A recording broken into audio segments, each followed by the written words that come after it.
site engineer living in a panic condition because of not knowing what and how to supervise the work at construction site? Then please listen to these site techniques tips which are required to be followed by the engineers at construction site. This will remove your panic. Stage 1 supervision. Before start of the work of RCC structure wall for retaining wall. Tip number 19. Ensure that sufficient materials of required size and length for providing weep holes is arranged at site. Tip number 20.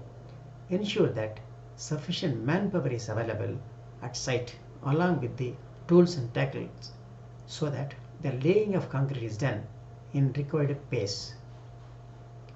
Tip number 21.